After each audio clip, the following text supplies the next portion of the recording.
Session with Dr. Farid Holakouee.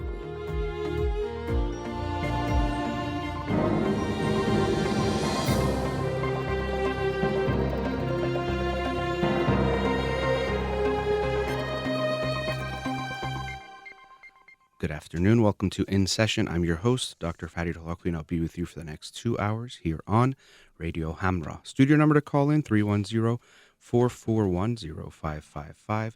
I'm a licensed clinical psychologist, so you can call in with any questions related to clinical psychology, including any emotional or psychological issues, parenting issues, and relationship issues as well. You can also follow me on Twitter or Instagram or like my page on Facebook to get updates on the show or suggest topics or books for the program.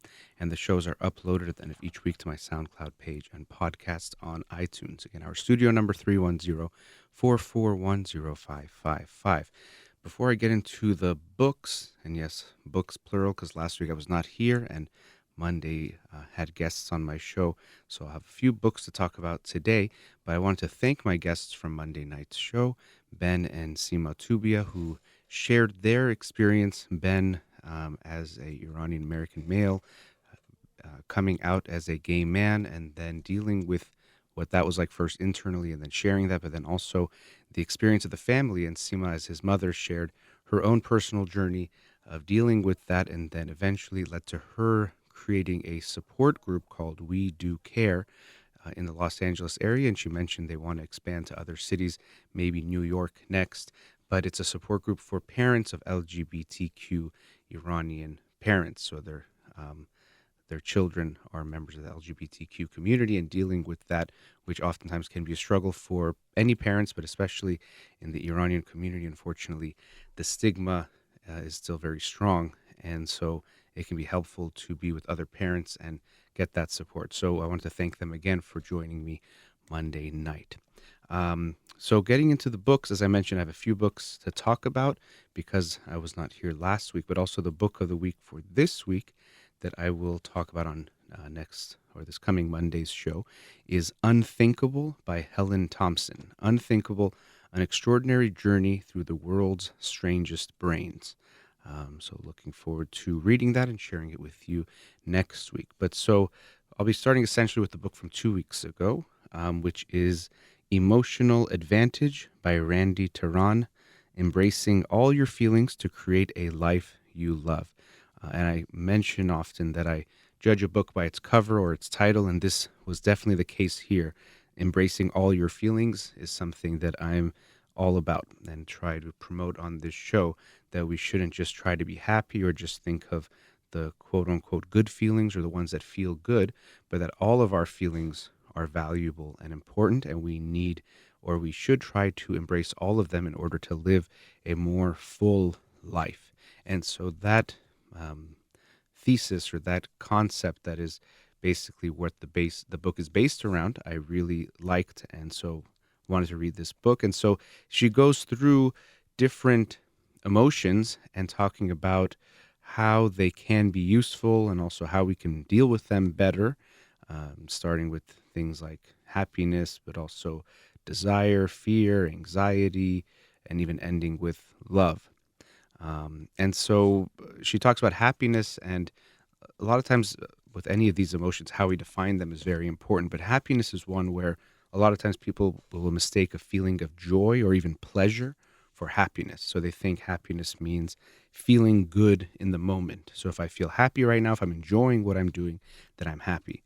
And that's one way of defining it. But there's another way that I think is more meaningful, and actually it involves including meaning that we have a content feeling. We feel good about our life. We feel good about how we are living. We feel a more sustained feeling of happiness or contentment rather than that momentary feeling of joy or pleasure. And so she talks about how we want to put meaning into our life, and also how gratitude can be helpful for that as well.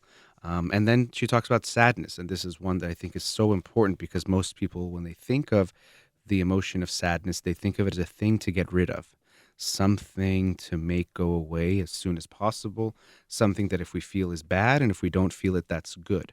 And because of our judgment about sadness, unfortunately, that leads us to deal with it in hurtful or harmful ways. We think that if we feel sad, that means we have to get rid of it, whether that's taking drugs or alcohol or food to numb, distracting ourselves with someone or something, engaging in some other bad behavior, or somehow denying that feeling because we think the goal is just to get rid of it.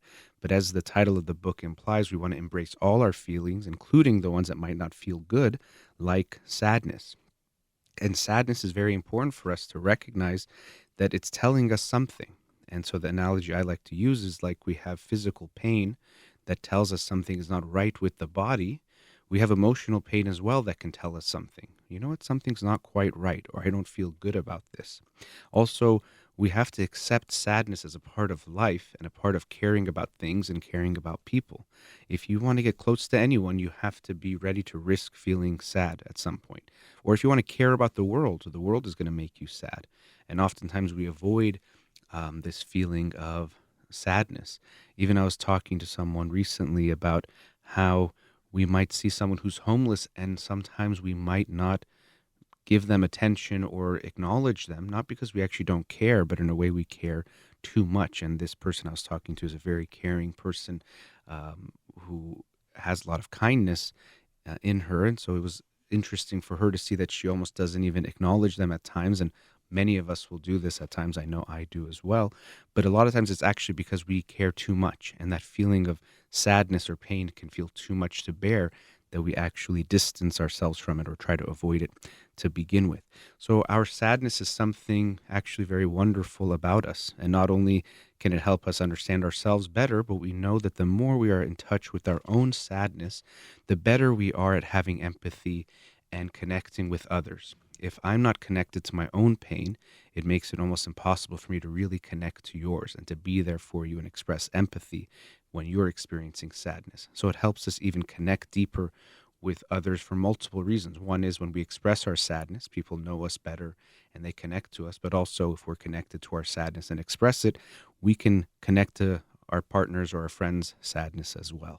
So, as much as we might think of sadness as one of those bad feelings to get rid of, it definitely is not. And in this book, she does talk about the value of that.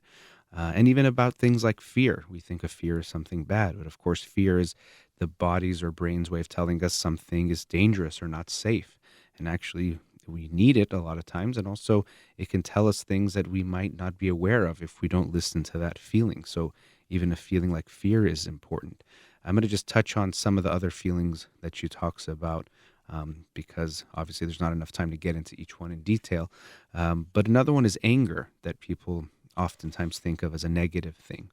And anger can be negative in the sense that a lot of times people use anger or their anger might drive them to act in a way that is very hurtful. They might become aggressive. They might say mean things. They might damage things. They can become violent. So there's ways that anger can get us into trouble or we think of it as a negative thing.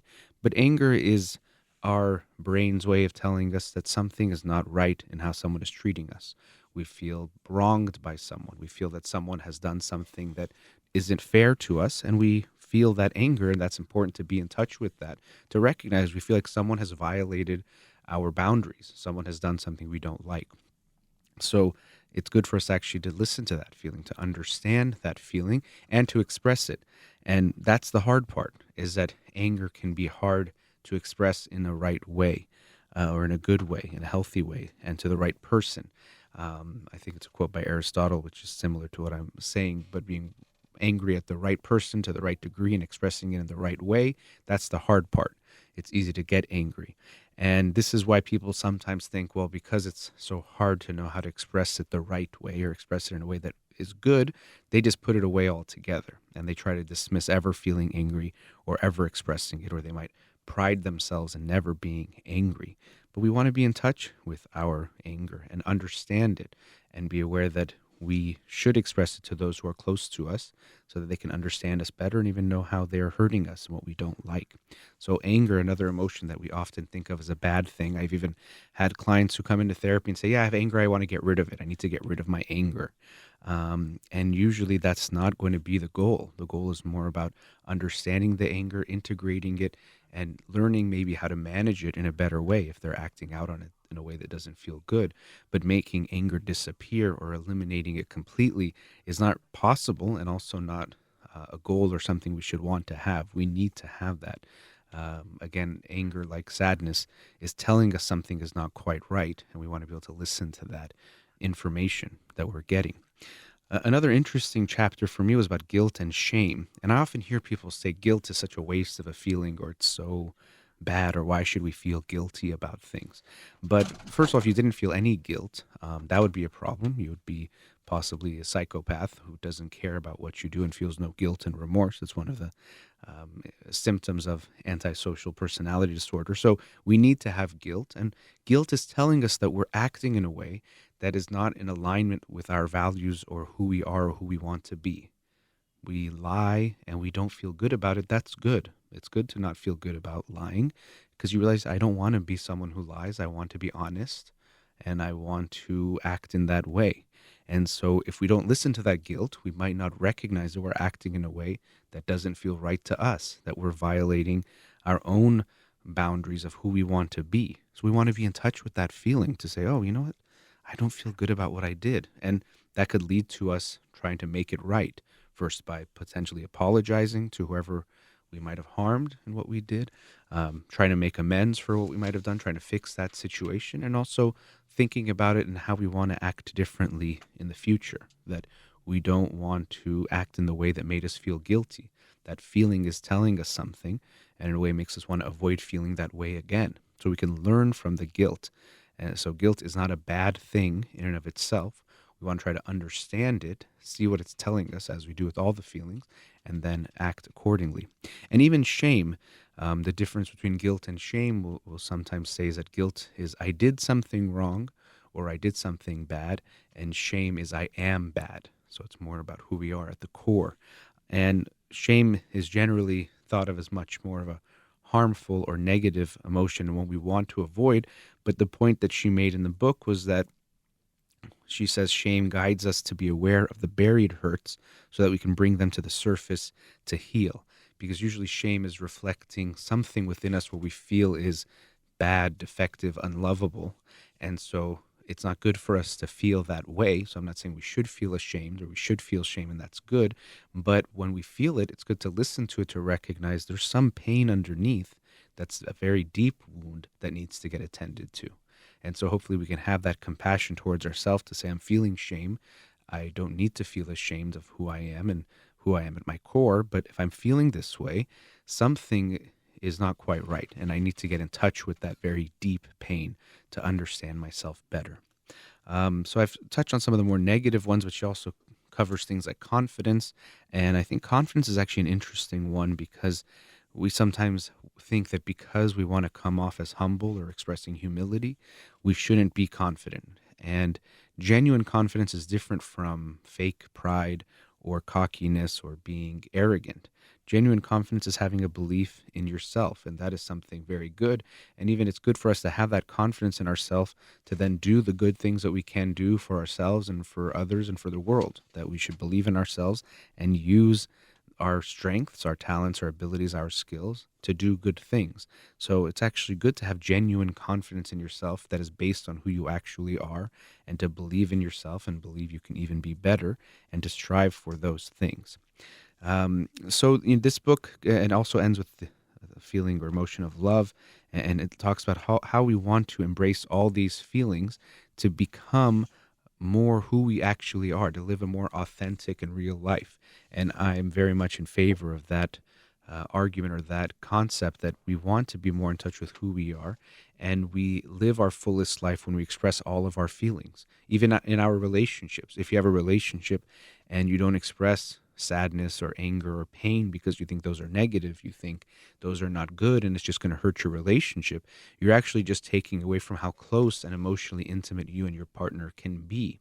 So in our relationships, we need to express these feelings to genuinely be close with one another, to hide them from our partners or to think we're doing them a favor by not sharing them to keep them away from these negative feelings, we're actually harming them, and hurting our relationship. So when it comes to living a full life and to having meaningful, deep relationships, we need all of our feelings. And we have to keep in mind that all of our emotions are telling us something. And we want to hear that information to understand what it's telling us, to understand ourselves better. And then we can use that information to act accordingly. And one last note about that, sometimes when people think about getting in touch with their feelings, if they haven't been in touch with them, there can be this thought or feeling that, well, now that I'm in touch with them, I should express them fully however I want. And that's not what we're talking about. So it doesn't mean I'm angry, so I can show my anger however I want. I can hurt whoever I want because I'm angry and I get to do that. But having that understanding that I feel angry, that distance, that it's not I am angry, I feel angry, and then trying to understand what's the best way to deal with it is different than just saying because I feel something, I have the right to act in whatever I want because of that feeling. So we want to be in touch with our feelings, understand them, but then still have that aspect of emotional intelligence where we manage the feelings and express it in a way that is most beneficial to ourselves. But until we're in touch with them, we can't use that information. So that was Emotional Advantage, Embracing All Your Feelings to Create a Life You Love by Randy Tehran. And after the break, I'll be talking about The Knowledge Illusion, Why We Never Think Alone by Stephen Sloman and Philip Fernbach. You're listening to In Session with Dr. Farid Holakouee. We'll be right back.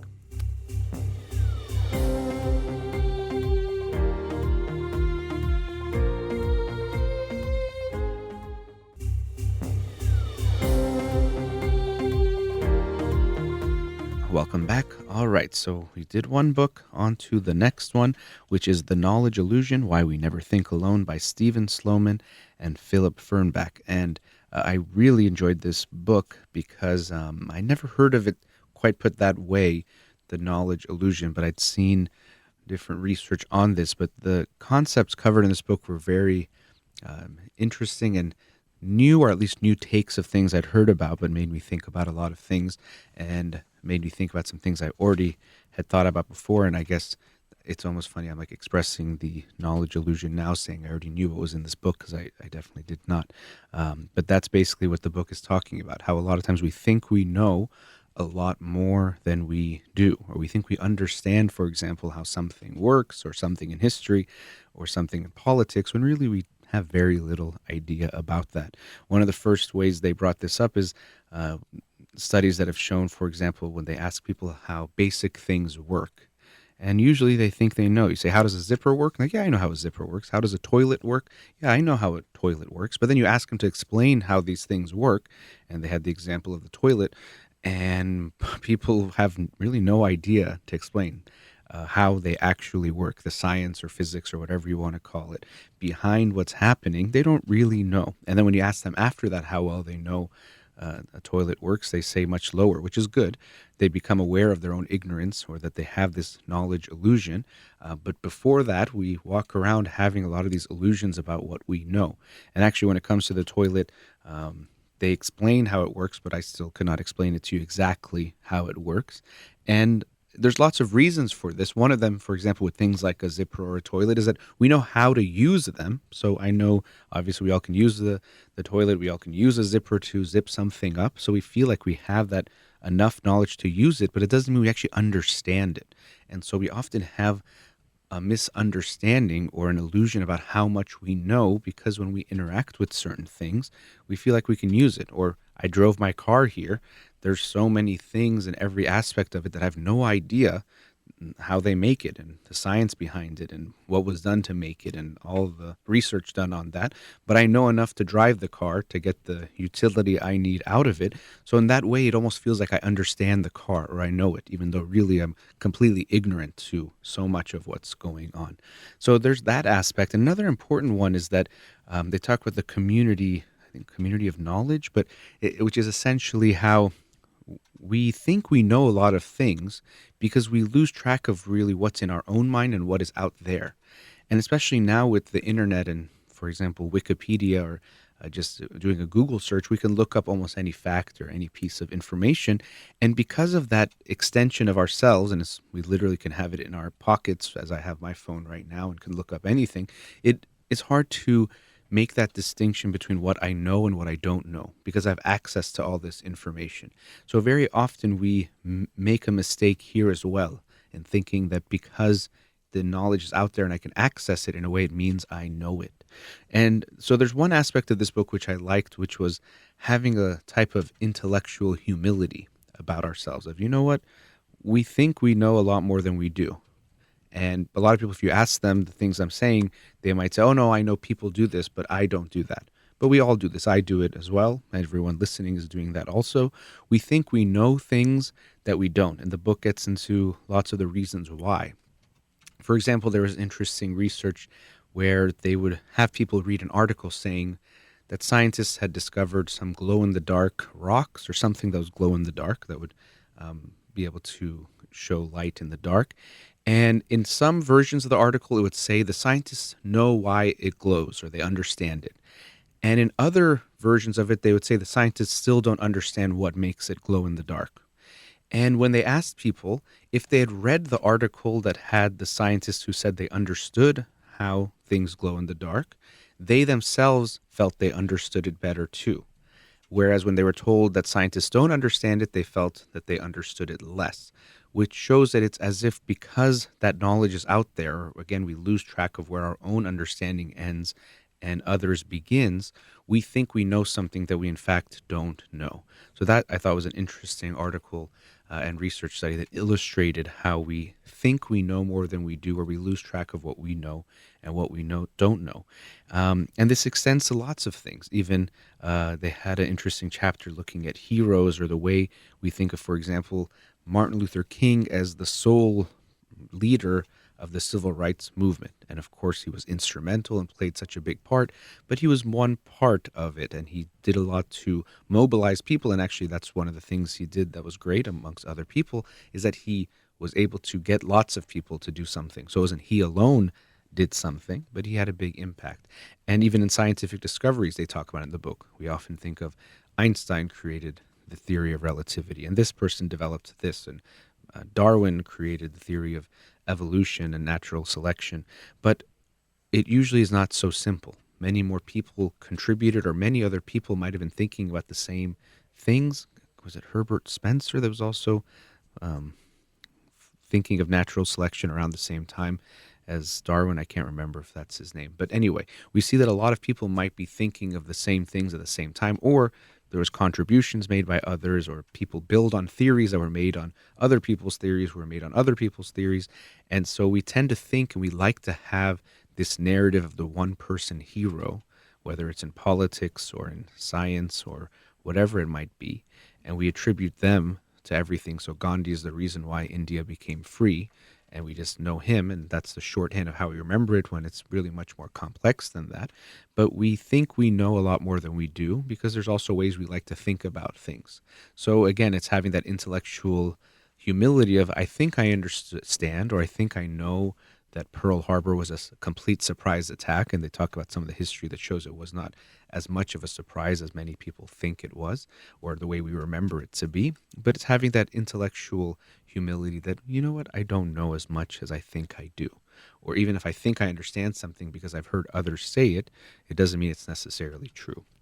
And this also extends to things like politics. And we have to recognize that the reason why we usually think or really feel a certain way about different political issues is not about the specifics of the policy, or even that we know the results, because obviously usually we don't, but we have different biases or values that can affect this. The book by Jonathan Haidt, The Righteous Mind, talks a lot about this in detail. That, for example, you have a bias towards abortion, you already feel a certain way, either pro-choice or pro-life, and that's going to affect how you view any legislation related to abortion. It's not that really you're looking at the policy in detail and saying, this is why I agree with it. It's that you already feel that abortion is wrong and shouldn't be done, or that a woman should have the right to choose, and that's going to have an effect and is going to essentially determine what you think of the new policy. And so again, having that intellectual humility, I think I know that if they do this to the taxes, it's going to have this result. But most of us don't know, first of all, even the most expert economists might not know exactly what's going to happen. They might make some predictions, but most of us really have no clue what's going to happen. But we don't want to say that. We don't like saying that, and we think we're supposed to know and have an complete understanding and show that we understand it, but we don't. If you say taxes will be raised 2%, what's the effect? Most people will tell you they think they know what's going to happen, but it again has to do more with their biases or the ways they feel. Maybe they're against raising taxes, or maybe they're for raising taxes, or think that's okay, and that's going to affect what they think rather than knowing how the policy will actually end. So I thought that was important to make that point. And so when we're having a lot of political debates, we think we're talking about facts, but really we're talking about feelings. I don't like for some people not to have health care, so I want everyone to have it. So if you have a discussion, I'm going to show or think I'm showing how it's the right thing to do, even though it's not that I know how the policy is going to play out, but that value is important to me. And I have to be aware of my own biases, the way I feel and think about things, and recognize that the debate is much more about that than the actual facts. They also had a chapter on intelligence, which I thought was interesting, or being smart. And usually we think of smart or being smart as someone who can think well, intelligence as an individual thing. But they were talking about how it's more about a collective thing. How does someone work in a group? And that's more important than just one individual's intellectual horsepower. It's not going to be as meaningful as how they work within a group. And most things are done in groups. It was related to that idea of scientists thinking of things alone and being the sole reason why a discovery was made or some advancement was made. And most things are done in teams now, and actually always have been, and we're moving even more in that direction. So they were arguing that, or at least making the point that we should think of intelligence less about this individual thing of how well you can, for example, your processing speed or how many numbers you can hold in your working memory, and more about how people work with others, because that's really the measure of success and the measure of what we need and the measure of what actually helps the world is people who can work well with others in that way. So I found those topics also very interesting. The politics, also about science. We think we understand things in science all the time. I mentioned that glow in the dark article, but we think we know, but we really don't know how a lot of things work. And even he mentioned something, the authors, I should say, mentioned something in the book about how it does take some faith when it comes to science, because when it comes to some new research, we don't know much about it, or if there is a consensus among scientists, we have some faith in what they're telling us. We haven't looked at all the research ourselves. We haven't been a part of any of that research, but we have some belief in the or faith in the scientific community and the way they work and do things that makes us feel that if enough experts feel a certain way, that is at least the current understanding, and we take that to be our current truth, not capital T, but the current truth of how we think about something or what science is telling us. But really, we don't know. So really, that's a key message in this book is, you know what? You don't know as much as you think you do. You think you understand a lot more than you do. You think you know a lot more than you do. And the good news is that's okay. We don't need to know things. And actually, the human brain, rather than it being a place that's good for just memorizing facts and things, which unfortunately is how we usually teach our children, thinking that's the right way, but it's more learning how to interact with the world, which is even better than knowing things. And especially in today's day and age where we are have more access to information than ever before, and you can have it at your fingertips. So really that knowledge of knowing things is less important than it used to be. Even more, we're moving to an age where it's important to think or be able to interact with the world. So when you're engaging with the world, rather than needing to know everything, you need to know how to interact, what information to get, what questions to ask, where to get the answers to those questions, rather than just knowing a set of facts. And so thankfully some you know movement is being made in education towards teaching our children in this way, teaching them first of all to work in groups, because that's going to be important, but also teaching them how to think about things rather than just how to memorize things, because that's a more important skill to have. But we still have a ways to go, because we think that education is about filling someone's head with knowledge and information rather than teaching them how to think about things. So I really was fascinated by this book, The Knowledge Illusion, because it was covering some very important topics about thinking about how we think, thinking about what we know and what we don't actually know, and having that intellectual humility to know that we don't know that much, but that's okay because no one needs to know everything, even about a certain topic, and no one does. But we need to know how to interact with others, how to get that information. And we sometimes forget where our own knowledge ends and others begins because it could be such a thin line, or we sometimes can just access it when we want. But there's many concepts in this book that I think people will find interesting. So that was The Knowledge Illusion, Why We Never Think Alone by Stephen Sloman and Philip Fernbach. All right, we've reached our next commercial break. Studio number 310-441-0555. We'll be right back. Welcome back. Let's go to a caller. Radio Hamra, you're on the air. Hi. I have a question about my nephew. Okay. So he's 27 years old. He's successful. He's a dentist. But he has problems about having relationships. So he's good at the first steps. And I'm asking these questions just because he's close to me, but he does not like to listen to radios, or he reads books, but when it comes to acting right, he has lack of it. Mm-hmm.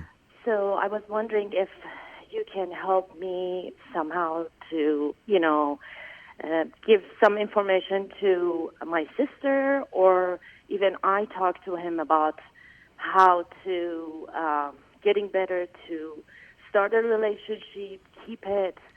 And actually, all the problems is kind of related to the first book that you talked about. So usually he starts the relationship pretty well, and he gives too much. And all of a sudden, when he is not as attractive for the other person, he gets angry and he says, I'm not going to do anything for that person. And he gets kind of depressed. Mm-hmm. And he even gets depressed to the point that he doesn't talk well with other people around the house who love him. And we're trying just to find the right way to, guide him to be on the right route. Okay. So, just to begin with, I wanted to stop you earlier, but I wanted to let you finish also. The conversation we're going to have is how to help someone else who we're not talking to. And so we have to understand the limits of that. And I say that also the limits of our own conversation, but for you to have that mindset of when you're talking to him or trying to help him, that to try to fix this or solve this for him is not possible and might make you put more pressure on him or actually make things worse. So we have to have that approach of maybe we can help him, maybe we can talk to him if he wants. And even that, we have to be aware of how we talk to him will make it more or less likely he'll want to talk to us. But that we're not going to fix this for him or solve this for him. And it's going to be for him to figure out, ultimately. And so we don't want to, we can't fix this for him. But going to what you're saying, it seems like you feel he's not in touch with all of his feelings. And so that leads to these issues. And it does seem to be some of that from what you are describing, that he's giving too much, which means there's something there. I mean, of course, you're making some assumptions that he's giving too much, but it could be he's giving too much because he doesn't think he's enough, or he thinks he needs to be this way, or whatever it might be. But there's something not very genuine about it, because when it doesn't get responded to well, you sense that he switches to anger and gets mad at that person, and then gets depressed and angry. And we know, actually, sometimes we think of anger and depression as different, and they are different, but very often when someone is depressed, we see more anger from them, especially in teenagers and kids. They're more likely to show anger than even sadness sometimes when they're depressed. But so you see him respond in these ways, and it can be hurtful. And keep in mind, he's 27, so we want to be patient with him as well. But there does seem to be some blocks there. And so even in what you said, how do we guide him? And I can get that, and there could be ultimately that's what we want to do. more important for me than Exactly. guiding him is understanding him. Hmm. And that's more, rather than trying, that's why I want the focus to be less about fixing him or fixing the issue, and more in understanding him and what's going on. And you, as his aunt, might not be the person for that. He might not want to open up to you much anyway. He might not want to open up to his parents. And maybe he doesn't want to see a therapist. You're saying he's not someone who likes to listen to things like radio, and it's not for everyone to listen to my show or shows like this. Um, so there's other ways, but maybe therapy would be beneficial to him, so I hope he would be open to that. But my suggestion would be first for you and people around him, rather than focusing on fixing, to be focused on understanding. May I interrupt Of you right course, I was here? done. Go ahead. Yeah, maybe it came out wrong, so I'm not trying to find a way to fix him. Okay. I'm trying to find a way how to guide him better. Just because he talks to me, I think, like I'm one of the closest people to him. So he Hmm. doesn't talk too much to his mom, Okay. and he has some angers towards her. I think it's mostly just because she's too much giving and a little bit in a controlling side. Hmm. And, at 27, you know it all and you want to make your own decisions. So he doesn't share as much with her since she wants to have ideas Yeah. towards his decisions in life. Hmm. Another thing that I think affects him is because he has a really successful dad, Hmm. and kind of he look out to him and he wants to be like him exactly. But, at 27, many people make mistakes, and it kind of bothers him, and he doesn't admit when he makes mistakes. So mistakes after mistakes, I think it's hurting his confidence. Like what kind of mistakes? Let's say mistakes in finding a job in a right state, um, having not making the same choices when you went for one choice to finding a soulmate or girlfriend. So he does similar mistakes, but when I talk to him, I try to open it up for him and say, write it down on a paper, what it was in your previous girlfriend that you didn't like, and what did you do? What was your part? Um, and it Does kind of he helped him does he want temporarily. Yeah, but does he want to do that? Yes, Okay. yes. So he's open to that, Hmm. but when it comes to that emotional, moment that he's breaking up or he doesn't get what he want to get. So basically he goes back, he listens in the beginning and it's successful.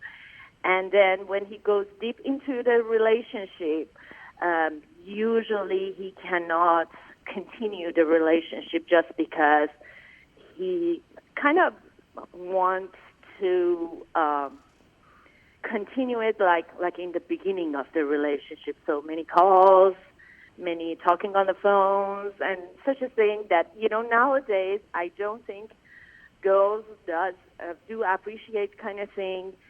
Another problem that I think he has is difference of the culture. Hmm. So he was here since he was 12 years old. So he has that simplicity of mind and straightforward kind of talking Hmm. towards the girls. And then when he goes with a girl who's from Iran, the girl knows much more better, lies much more often. So he cannot go with that kind of girl. But when he goes with a girl who is a little bit more straightforward, he cannot compete with that girl. Okay. Well, so yeah, maybe he's facing some challenges being in between two cultures, which many people who are bicultural, either the children of immigrants or immigrants themselves, will face. In in hearing you talk about him, it's like you're saying he's making these mistakes in a way as if like he should be getting it right or he's doing something wrong. And it's not so clear he's doing something wrong, but be aware of how you talk to him if you make him feel like he's making mistakes or he's doing something bad. Because there's a way you're saying it like he should be able to figure this out rather than, it's really hard to be from two cultures and trying to understand what's going on. So I just want you to be aware of the mindset if you're expressing that in a compassionate way Yeah. to him rather than he should figure this out. Yeah, actually, you know what? I usually, like most of the time, I was listening to Dr. Holakouee, and then your program came, and you talk about the same things that he had, challenges with. Mm-hmm. So I thought maybe if I call and ask some questions, I can guide him much better. I believe that the best way is to let him to figure it out, fall down and get up back. Mm-hmm. But at the same time, I do really care that he doesn't go the route that he thinks it's something wrong with him. Yes. And so that's why it's so important for you to make sure you don't give him that feeling. So that's why I'm Okay. talking about understanding rather than I have to guide him to somewhere, because that's what I was saying. When you say you're guiding him, means like you're doing bad or wrong. And I'm not saying he can't improve, and it does seem like there's definitely some issues here, but it's making sure you're not, and that's why I don't want your folks to be fixing him. It's more of understanding, because when you give him the feeling of fixing, you're telling him something is wrong or bad about him, rather than you're trying to understand him. Oh, you got really sad from this breakup, and that's all. You don't need to figure out what he has to learn and what he has to do differently next time. But I could see how you got frustrated that she stopped reciprocating the way she was before, or you felt like she took you for granted, or whatever it is. And first connect, and then maybe there'll be chances to go a little deeper with him. But we have to connect first. And so that's why I felt from you, and even in calling me, of course, you care a lot, but it might also be that you want to fix it, and that fixing part could actually get in the way of your relationship with him, which fortunately seems like he has a very good relationship with you. He likes to talk to you, he opens up to you, and that's great. Yeah. Yeah. Yeah, I don't give him advice, as often, and I don't get worried as much as my sister gets. Mm-hmm. But I thought maybe, like what you said right now, I think it's a really, really good suggestion that I can pass it to my sister as well to make the connection and understand. Because, in our culture, some things are based wrong. So it's kind of hard to change that and try to understand. Absolutely. I mean, I think most parents, and Persian parents probably even more, they think their job is to fix and manage their kid's life. So the kid is struggling in school, and of course we pay attention to it. We might have to help them in getting tutors and things like that. But first, should always be about understanding what's going on rather than just fixing. Oh, you got to see, we have to get a tutor tomorrow. It's like, okay, let's understand what's happening. What did the student do? What is your child going through? What's going on?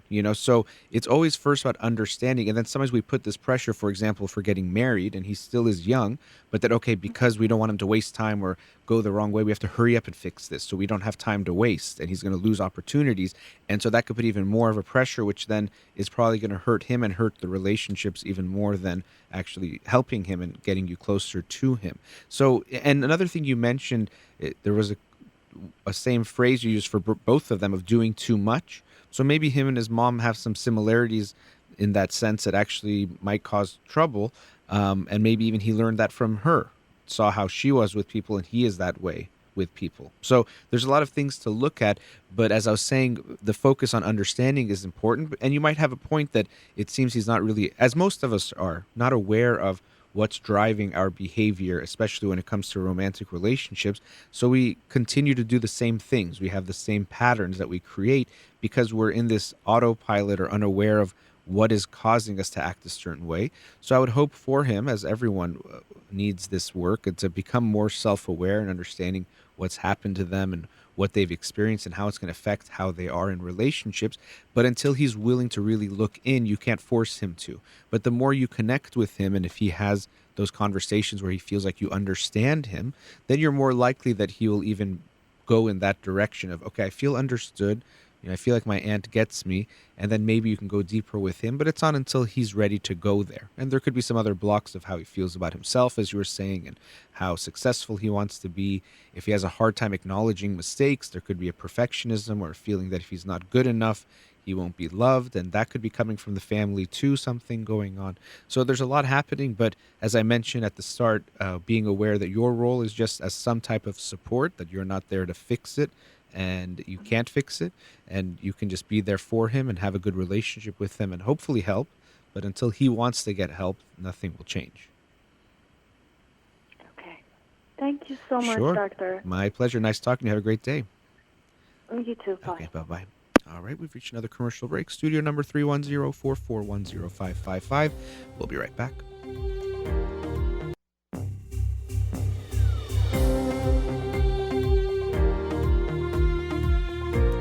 Welcome back. Let's go to another caller.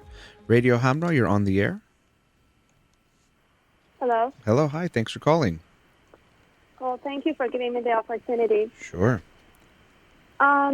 Dr. Holakouee, I actually had a question about the way that I'm having problem concentrating. Uh-huh. And I feel like when I'm trying to study or even to listen to somebody, my brain just flies somewhere and it starts thinking whatever it wants to think, and I just lose track of the conversation. Mm-hmm.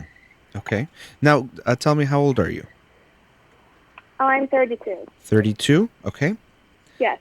And have you been having issues with concentration your whole life, or is this something more recent? Well, so a little bit about me is that when I was really young, I remember that my mom was constantly writing messages to the teacher saying that she doesn't pay attention, she misses a question by mistake. And I feel like she kind of had this character that put additional stress on me, that I couldn't be relaxed all the time. But I was okay. I got better and better. But right now I feel like even when I'm trying to study, I know my capabilities and how I can focus on different things. But right now it feels like it's been a constant struggle to, pay attention to one page of like PowerPoint, a slide like that. And it's kind of frustrating for me because I know my brain flies, but then I have a hard time figuring out when it starts flying. I don't know if that's the right phrase to use. Well, yeah, you're saying flies. I get what you're saying. It jumps around or doesn't stay focused on what you're trying to focus on. Yeah. And the reason why I asked you about childhood is that usually ADHD is going to show up from a young age. So sometimes it's not diagnosed, so someone might not recognize it till later, but almost always, unless it's due to some kind of brain injury or something else, we're going to see it from a very young age. So we'll see it in school. So your mom, you're saying she put this pressure on you, and there might be more to it than just about those letters she wrote, I'm sure, or talks she had with the teachers. But maybe that's a sign that you did have something from a young age, and that's worth looking at. Did you ever get tested for or diagnosed with ADHD? Not really. I had always a really successful education, and that wasn't something that was stopping me from really being worried about it.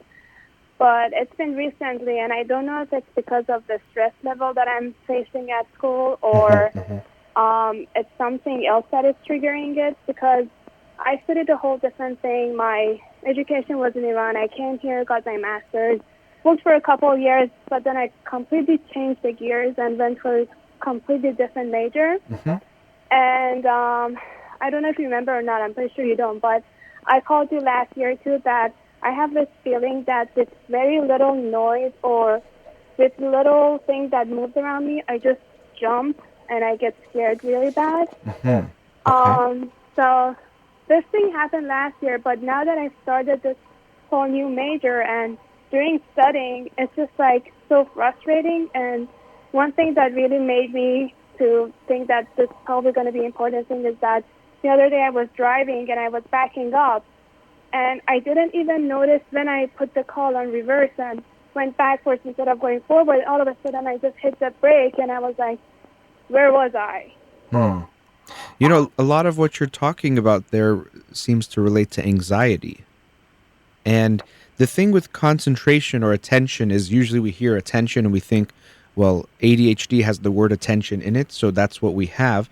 But we know that depression and anxiety, of course, medical concerns as well, but as far as psychological issues, depression and anxiety can also lead to issues with focus and concentration. And what you seem to be describing also, you're saying you get startled easily. I don't remember some things. I'm remembering you said you called about a year ago, but that you would get startled easily from a sound and you get scared. That is usually related to anxiety or being what you can call vigilant or hypervigilant. And let me ask you a separate question before I come back to this. Have you experienced any traumas? And the reason why I'm asking that is that PTSD can lead to symptoms like hypervigilance. But are there any traumas you've experienced recently or in the past that you can think of that might lead to you feeling some of these symptoms?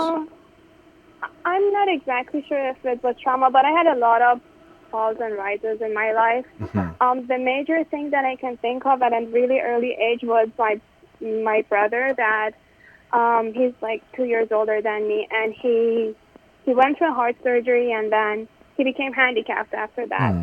So my life sort of changed based upon what I hear from my parents, that they weren't with me so much, and I was spending time with other relatives, but they always try to make sure they're paying attention to me at the same time. I don't know if that's considered a trauma, but... Well, yeah, there's different ways of looking at trauma. Sometimes we think of trauma as one, usually like an event or something that happens that made us feel in danger or that we were in a serious threat. This sounds like more of like a relational trauma that had a big effect on, I'm sure, you seeing your brother that way, but then also because of the stress it had on the whole family, that affected how everyone was and how much you got attention and how your parents were feeling, I'm sure, and a lot. So I'm sure that had a huge effect on you. So that's different from usually what we think of as a trauma that leads to PTSD, but it does seem like a relational trauma that I can imagine contributed to feelings of anxiety amongst other things that seem to be related to what you're talking about. Because when you say you get startled easily, like you hear a sound, that can be in a way like an overreactive fear response, which can be related to anxiety. And I'm feeling that from you and talking to you also, that there is some anxiety. So my thinking is that it seems to be more anxiety than ADHD itself. And unfortunately, anxiety can make us have a very hard time concentrating because we're thinking about things, we're worrying about things, so we go away from the moment that we are in.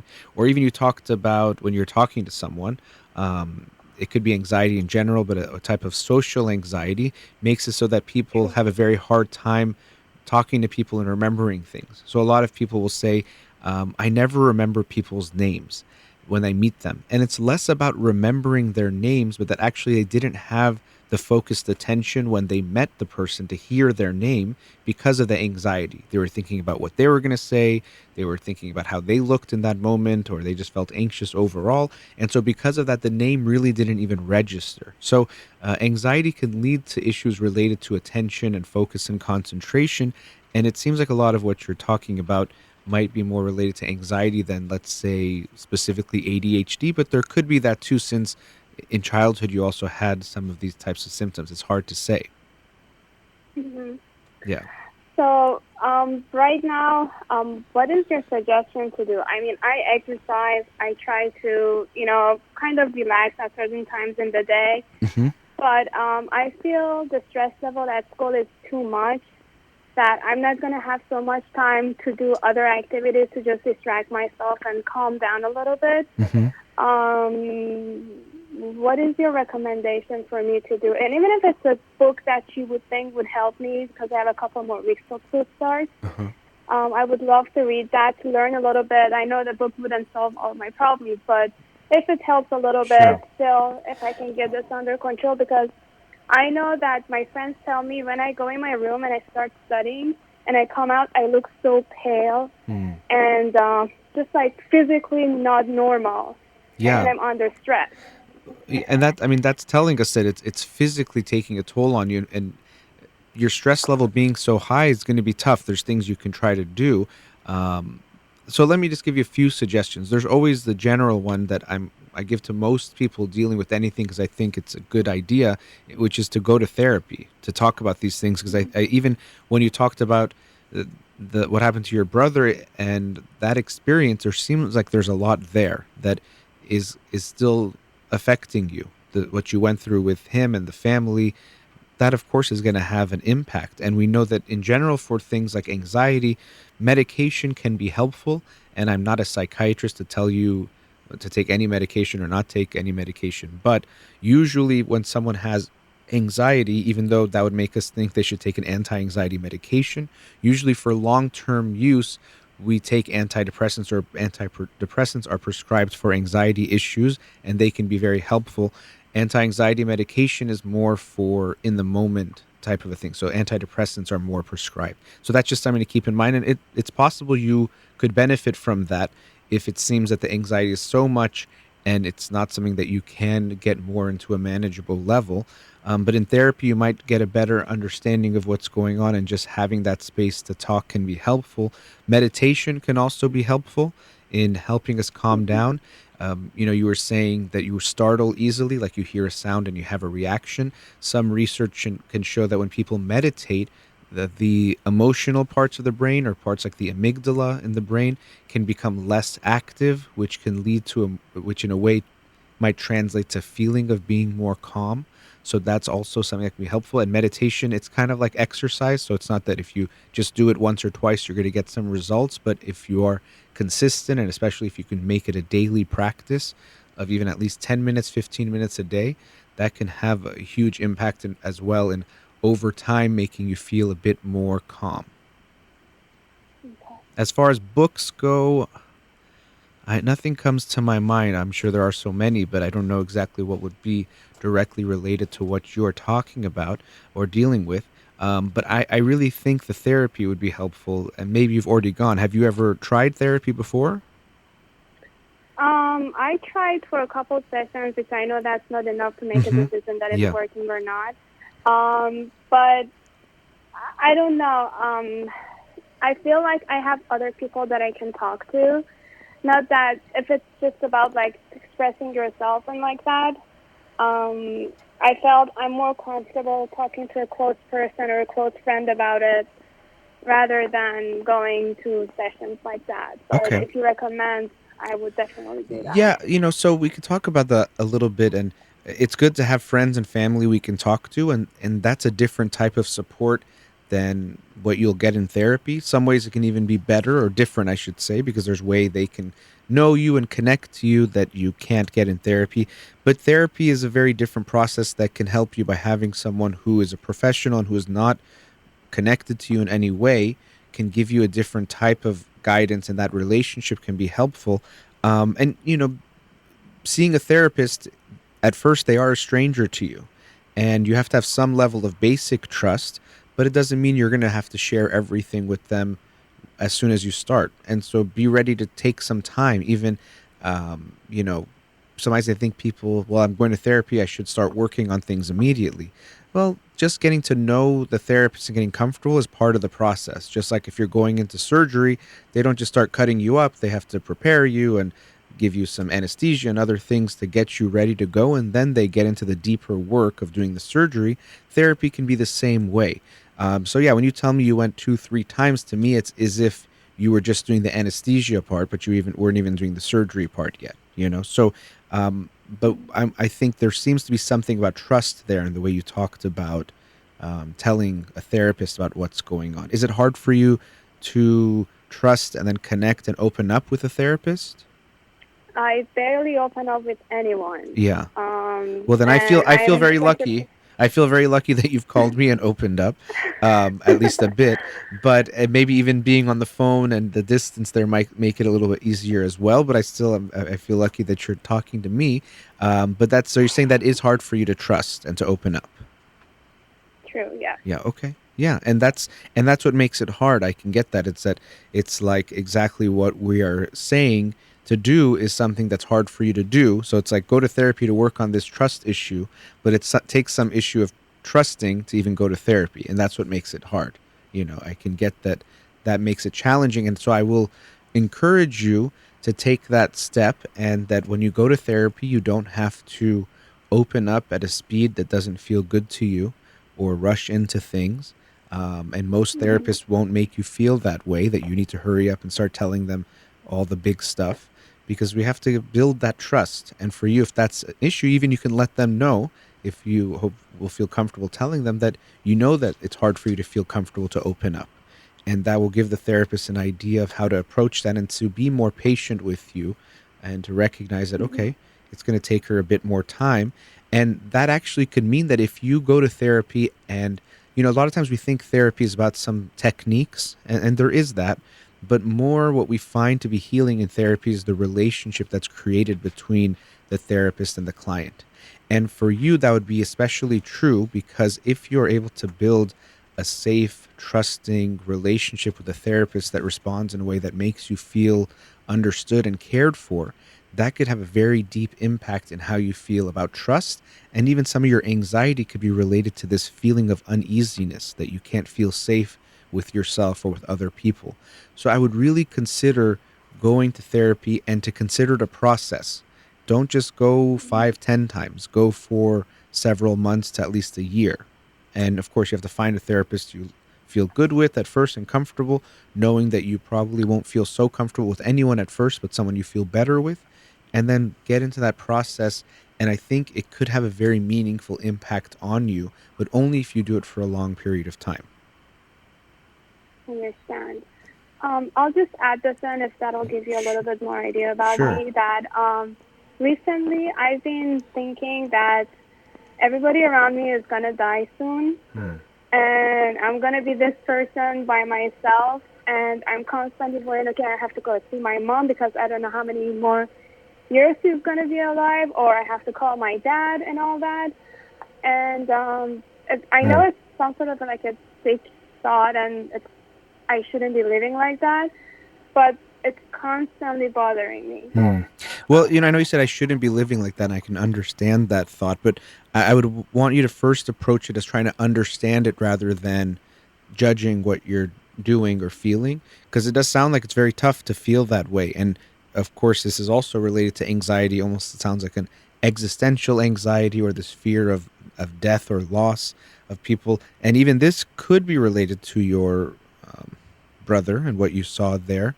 But it's affecting you, that it's hard for you to sit calm with what you're doing. And the more you're talking, the more the anxiety seems to be a big driving force in your life that makes everything a bit more challenging. And we're never going to get rid of all your anxiety. We don't want to do that to make it zero, but we do want to make it much more manageable, because the way it is right now, rather than anxiety being something that at a small level can be helpful, it's really hurting you.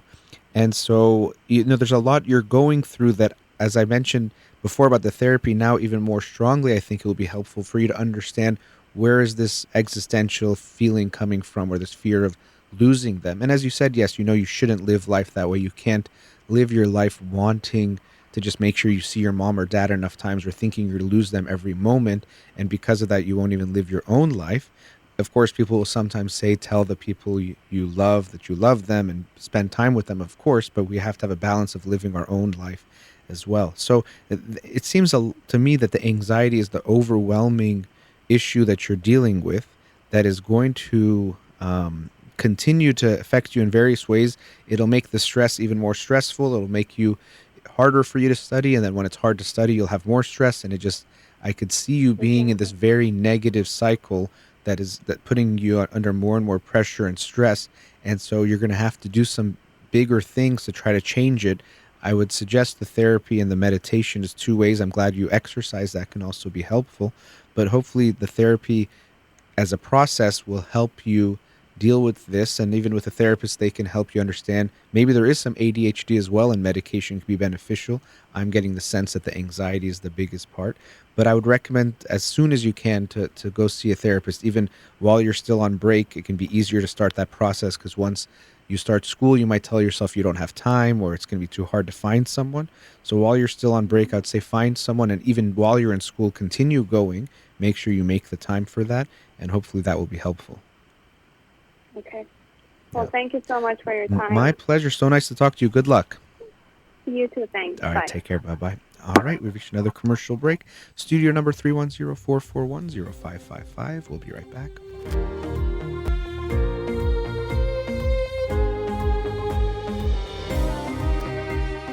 welcome back. We had a caller during the break. They said they wanted me to mention the book or the name of the book, but I talked about 3 different books, right? Gave 2 summaries and announced one. So just for that caller, so the first book I talked about today was Emotional Advantage, Embracing All Your Feelings to Create a Life You Love by Randy Tehran. And then I did a summary on The Knowledge Illusion, Why We Never Think Alone by Stephen Sloman and Philip Fernbach. And then the book of the week for this week is Unthinkable, An Extraordinary Journey Through the World's Strangest Brains by Helen Thompson. Hope that helps. Okay, let's go to another caller. Radio Hamra, you're on the air. Can you hear me? Yes, I can. Oh, wonderful. Hi, this is Shadi. I spoke with you in the past, and I'm just going to give a recap about what happened and everything. Okay. We spoke about my breakup in the past. It's been 8 months since I broke up with a guy I was dating in Los Angeles when I arrived to Los Angeles when I moved here. He was an Iranian guy. Obviously, we had ups and downs due to him controlling me a lot, regarding my action, the way I spoke, the way I dress up, and so forth, in any kind of matter. And so he suddenly disappeared on me without talking to me about, wanting to break up. So I had to find out through social medias and through texting, and it was very hard for me to really get over the fact this happened. Okay. So I started doing self-therapy because I wasn't able to really afford going to therapy, a real therapist where I can talk with and everything. But I did find some self-coaching places, a self-coach where she was able to help me very much. I bought her book. I've done these challenges for 14 days, and I've been, working on my limiting beliefs and how I can get rid of them and how I can turn them around and make it a positive belief for myself. And so far it's been helping me a lot, and I feel like I'm getting so much better. And I also read your book. There were books that you recommended me. Oh, I don't remember what those were. What books were they? Do you remember? Let me look. That's okay. That. That's not significant. Oh, sorry. Yeah, no, that's. I thought you knew them. Go ahead. So, keep going. So, the breakup was 8 months ago. How long was the relationship?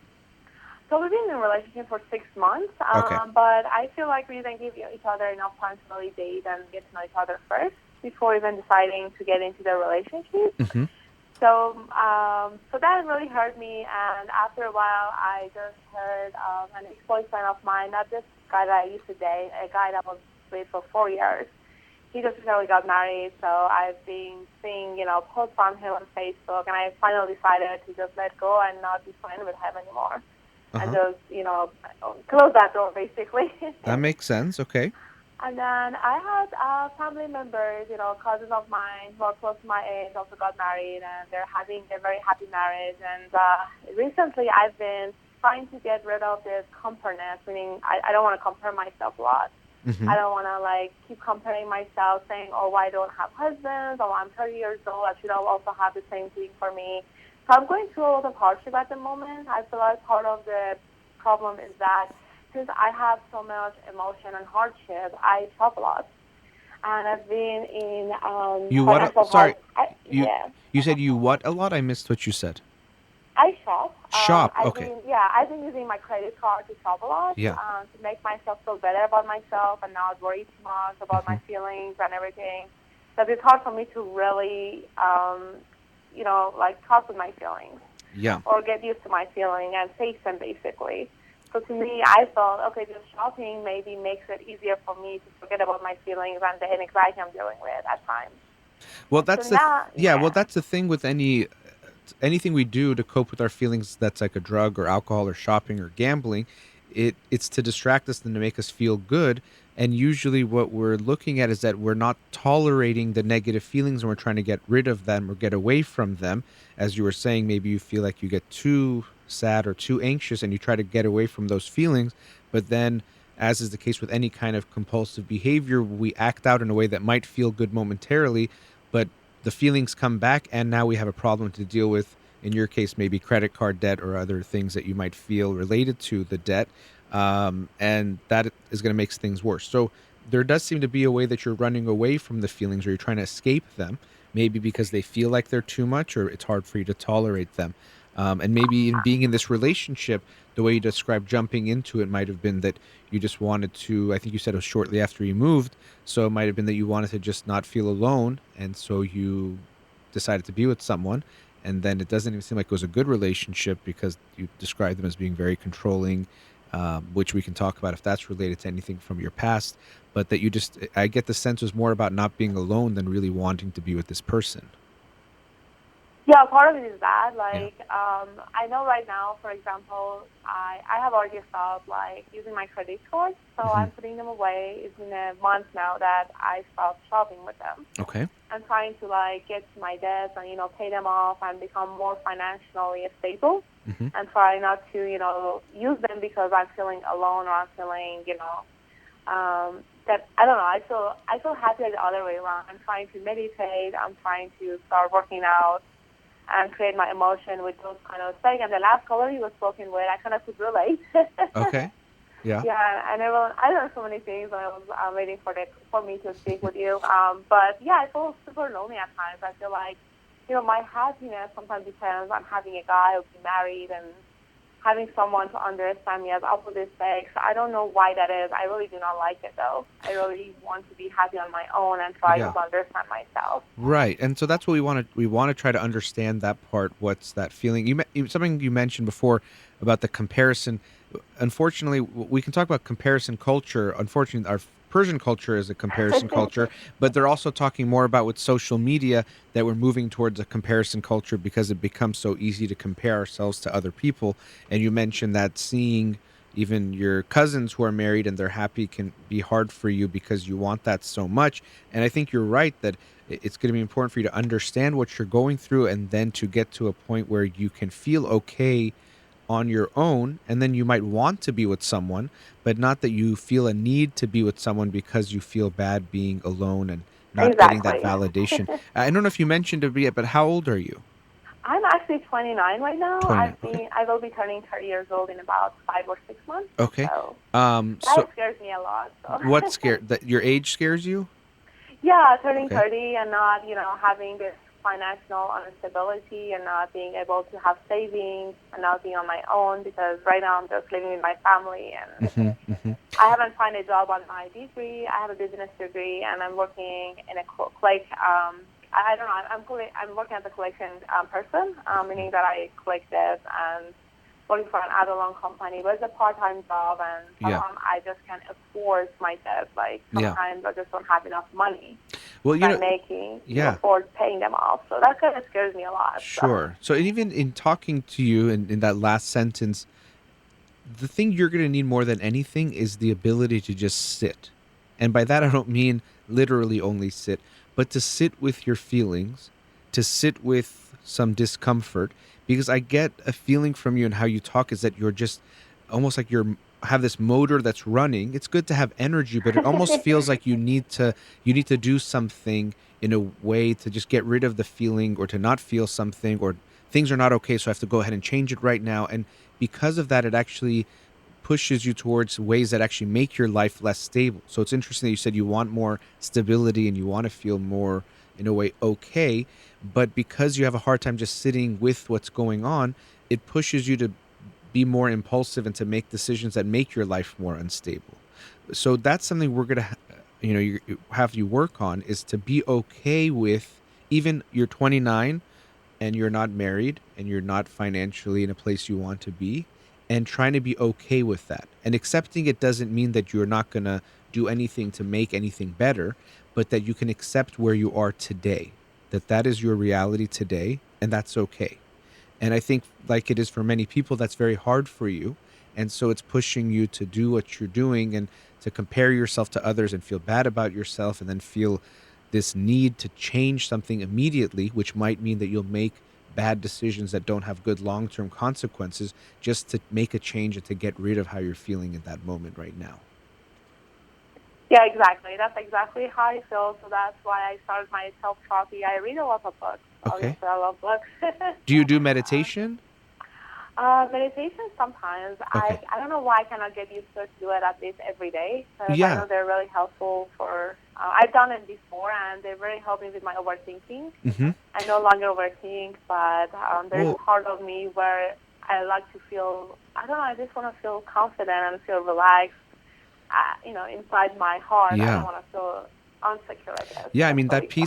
that peace of mind really is the most important thing we can have, in the peace within ourselves of feeling okay with ourselves, and it's much easier said than done, and it's not something that we can quickly change.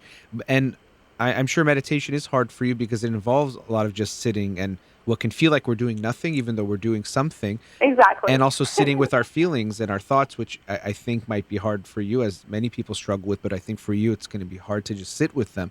And so that's why I think it actually could be helpful for you, because it's going to be tough, and that can make it even more helpful for you to get used to, okay, right now I don't feel good, and it could have this urge, you know what, if I go shop right now, I'll get some retail therapy, as they call it, and I'll feel better in the moment. But I know it's not the best thing for me. So meditation can help create this space between how we feel in the moment and then what we choose to do with that feeling, how we act by being more mindful. So we say, oh, you know what? I feel so sad. I feel lonely. And I'm having this urge that if I go to the mall or if I go online and shop, I'm going to feel better. But I know that, first of all, that's not going to solve my problem. And second of all, it's going to make me feel guilty and lead to more debt. So that's not the right solution, even though I understand that that's what I have the urge to do. But I can choose to do something different. So I think meditation can be helpful. It takes time for it to have an effect, but it might be something for you to consider. But really, we have to get to this feeling within yourself. And you yourself mentioned it, kind of this lonely feeling or not feeling good on your own. From your own past, can you understand where this feeling might have come from of not being enough or needing someone to validate you? I would say, like, it might have started in my childhood, like, because part of me, I was raised in Iran, obviously. Like, 12 years of my life was in Iran, and obviously in the school in Iran, you always have to, be perfect.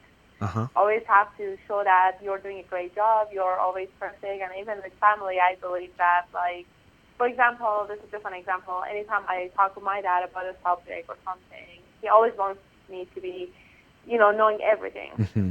Always have knowledgeable about everything, even things that doesn't interest me. Yeah.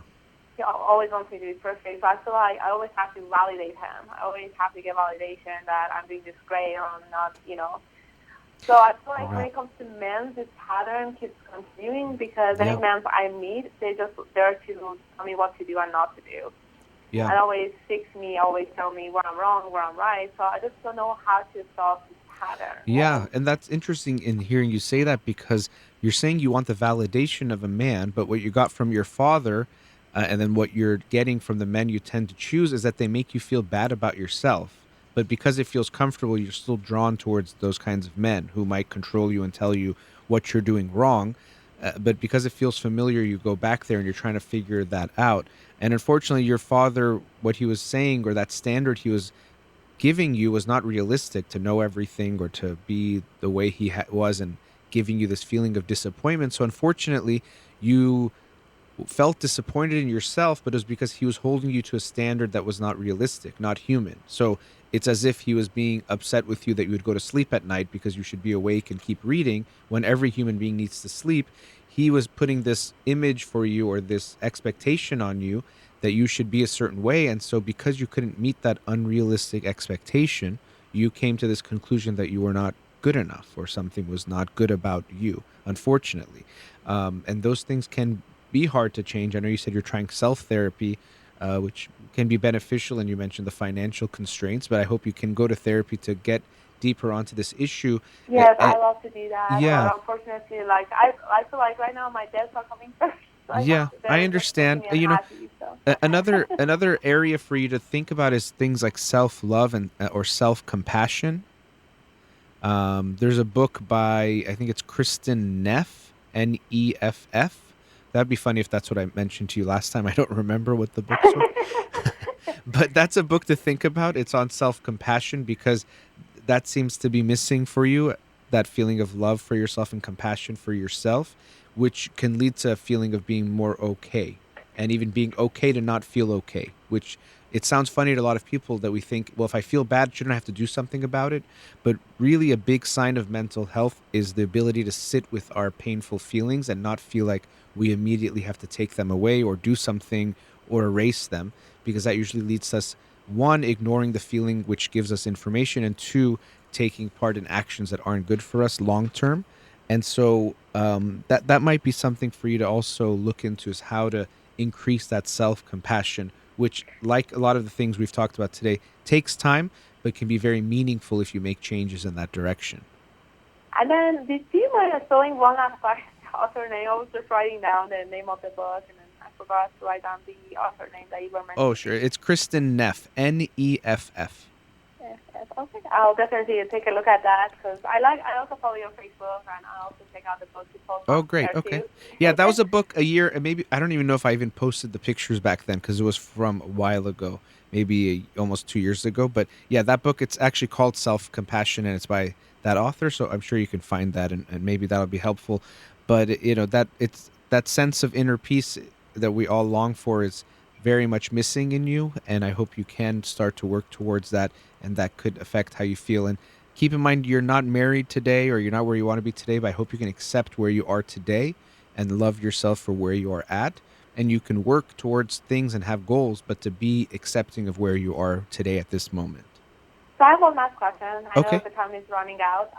I also started my makeup school, the stuff that I always wanted to start, and I started paying for my tuition and was able to do very great with my tuition and stuff. But part of me that's lacking is that anytime I'm starting a goal, I do not finish it. Yeah. So I did finish like a school, the undergrad, because obviously over there they're harder on you when it comes to university. Yeah. Well, you know what? This also relates to what we were talking about. In a way, there could be a lot of reasons for that, but because anything you're going to do is going to get tough and challenging, and because you don't like that feeling when it's bad and stressful, or you don't like something, you might make the conclusion that you're doing the wrong thing, when it's just that anything has pains and things you don't like.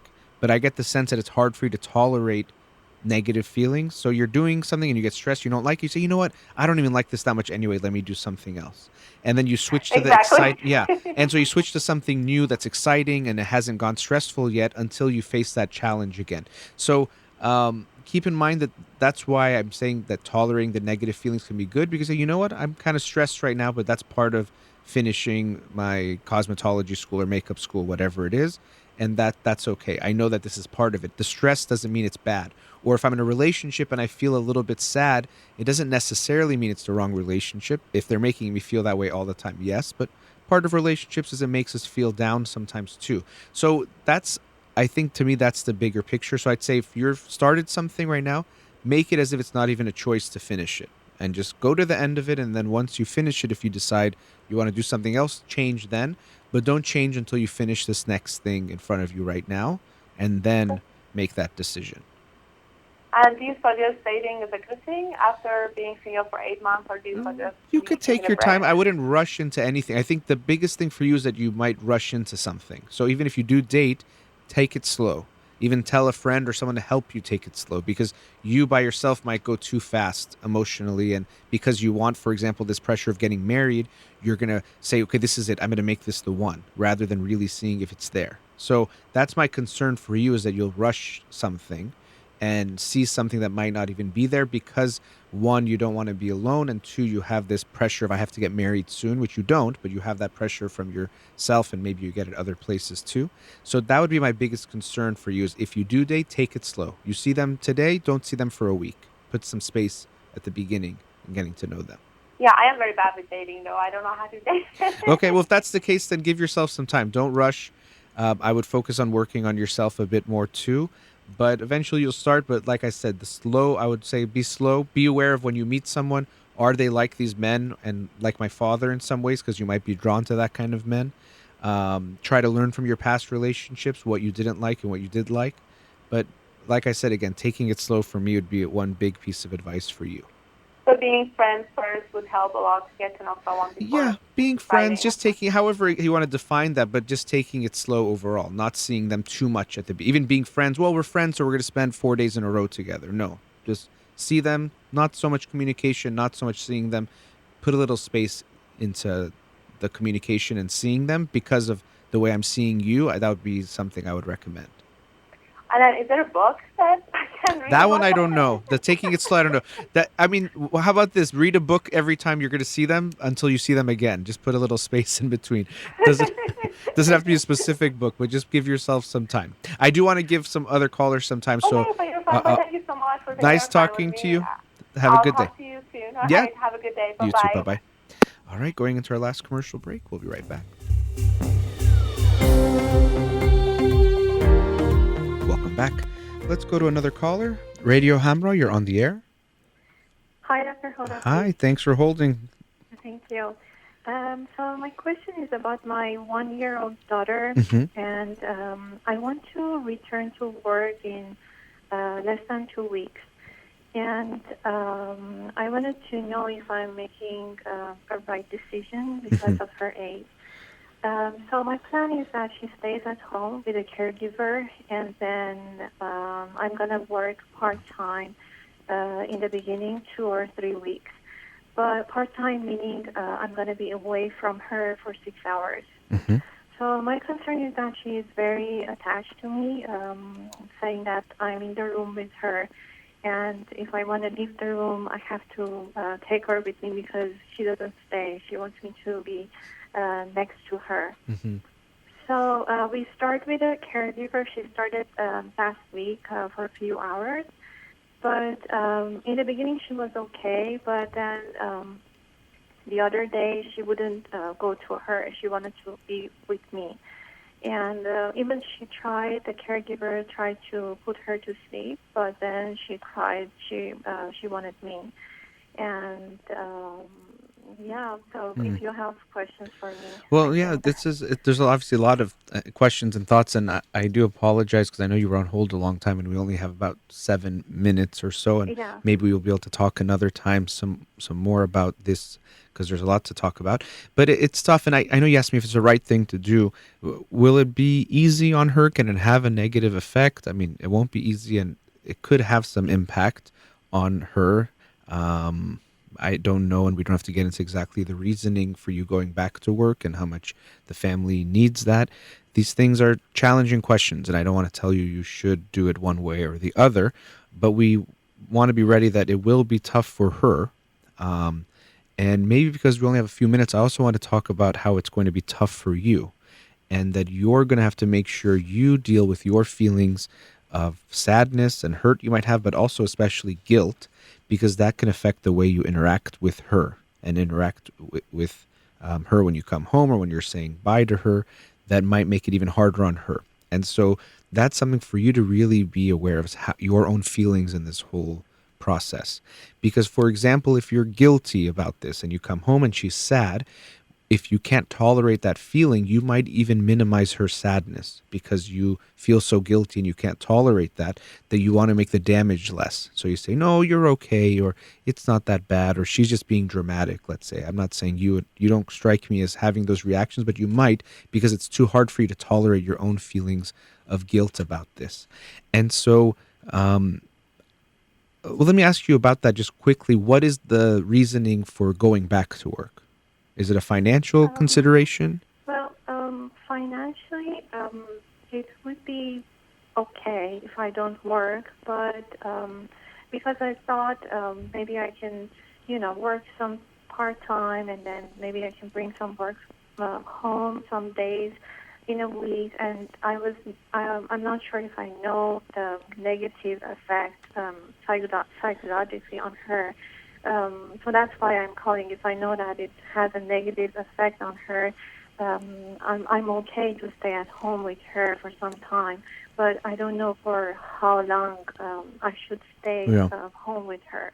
Well, that's a tough question to answer because I don't think of it as one time, and some kids might respond differently than other kids. But probably we should anticipate it's going to be a negative impact in that she is you mentioned she's attached to you, which actually is a good thing because at 1 year of age they should feel attached to their especially primary caregiver. And so in some ways you're ripping at that attachment, not completely, but we have to be ready that has an effect. And she won't and shouldn't feel the same way with this caregiver you brought or are bringing into the home. We wouldn't expect that. She might get more comfortable with her, but that this can have a negative impact on how she feels safe with you, or the trust that she has, and it doesn't mean she will necessarily have trust issues, but it can be connected to that or related to that. And so even if you want to give it a try, I would see how it's going. We know it's not going to be easy for her, but I would think ideally waiting a little bit more will be good, maybe even like a few more months till she has more of a feeling of object permanence, of knowing you're still exist even when you're gone, might not be bad. But I personally think if you're going back to work just to go back and there isn't really a strong financial pressure, then maybe staying at home is better. Now, also, I say that while keeping in mind that you have to see how you're doing. Sometimes parents, if they don't go to work, they might start to feel resentful even towards the kid, or feel stressed about not doing anything, and that can affect them and how they are. So that's why it also is a personal decision that you have to see how are you doing with the whole situation. No, if I know that I'm making the right decision for her, I would be okay to stay at home with her. Okay. I mean, I don't want to make you feel that if you leave, you're really hurting her in a horrible way and that her life will never be the same, or it's some really deep permanent damage that will be impossible to be undone, but it could have a negative impact. And I keep it vague and unclear because I can't say for sure, and I don't want to tell you that because I don't know. But if I were you, or if I could see what you're telling me, that financially things are okay, you feel all right, I would say waiting a few more months would probably be better. It'll always be hard whenever you do go to work. Um, I also want you to think about how you're feeling, and sometimes some parents, or especially moms, can feel very confined in the home if they don't, and especially if they were used to working and losing that, they can lose a part of their identity and who they are. So those are very personal questions for you to also reflect on about what feels right to you. Okay. And I know that there is, you said that there is no number, but do you know when they start to learn about object permanence? And the few months that you said, is it 18 months? Sometimes Or I've how seen long? 18, I'll be honest, I'm even going to look it up for you right now because I don't know if there's the exact, and with all of these things, we always want to think about it more of a range rather than it's exactly going to be at a certain time, because some parts of object permanence start even before a year of age, but until they get a little bit older, it can feel different. So I think it's less about just the object permanence side, because I don't want to make that the deciding factor, but giving her a little bit more time. Sometimes some theorists will say 0 years to 14 months is when trust is important. Some will say 12 months. And so it could be a feeling of that trust that might be a little bit harder. So if she's 12 months old, I would say another 4 months or so, wait till she's 16 months. But again, it's very personal, because if you don't feel good, if you don't feel right, that could affect how you are as a mom with her. And that's why these things, there isn't to me a blanket rule that no mom should go back to work or no dad should go back to work. Because if you're going to be frustrated at home and more resentful and then take that out on her, that's worse than maybe if you leave the home for a few hours and you come home in a different way. So that part of it is very personal. Clearly in how you're even talking about her, and I hear it in your voice, there's so much care you have for her, and she'll know that and feel that, and just make a decision that feels right with you and her dad. And I would say go from there, and we'll see how she's doing. Okay. Yeah. All right. Thank you very much. Sorry that we didn't have a lot of time, but thanks for your call. No, that's okay. Thank Okay, you very have a much. great day. Take care. You too. Goodbye. All right. Thank you to all the callers and the listeners, and to Farid here in the studio. You've been listening to In Session with Dr. Farid Holakouee. Have a wonderful day.